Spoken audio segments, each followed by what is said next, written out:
Hi, good morning. Finally, answered prayer, guys. Our home is finally take out na. Eto na nga, guys, pasilip. Sabi ng developer ay i-check na daw namin ang bahay. Tara, check natin. Nauna na si Mo at si Pipay. Talaga namang ang mga doggies namin. Mas excited pa yata sila sa amin, uy. Alam na alam nila kung saan kami pupunta, guys. Nangunguna talaga sila pagpunta dito. Grabe, thank you, Lord. Finally, lilipat na sa sariling bahay. Ayos, dito na kami magki-Christmas. First Christmas sa new home namin ni Mister. So, ayan, check natin sa taas. Oh, wait, pinapakita muna ni Kuya yung sa CR. Si Pipay daw muna titingin.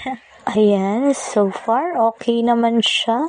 Maayos naman po ang pagkakagawa.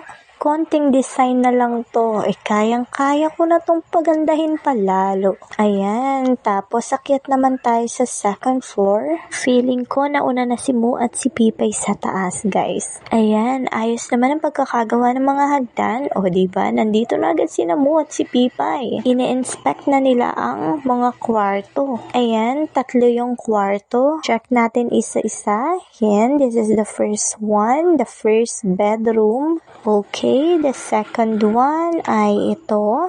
Ayan, excited na ako maglinis, magayos, mag-decor ng bagong bahay. At ito guys, yung pangatlong kwarto.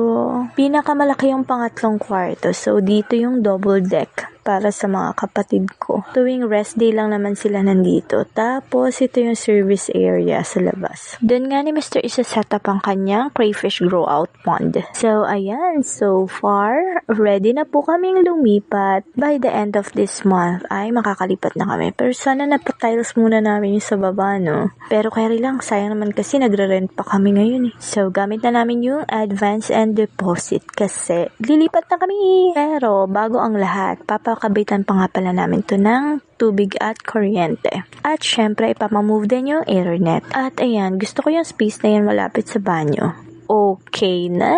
Bago nga kami tuluyang lumipat, ay sineset up ko muna yung aking mini vegetable garden kasi medyo marami-rami yung hahakutin. Sa mga gamit, mabilis na lang yan eh kapag totally lilipat na kami at may kuryente at tubig na. Sa ngayon kasi wala pa. Ipaprocess pa yun. Pero paunti-unti ay magdadala na kami ng mga gamit dito.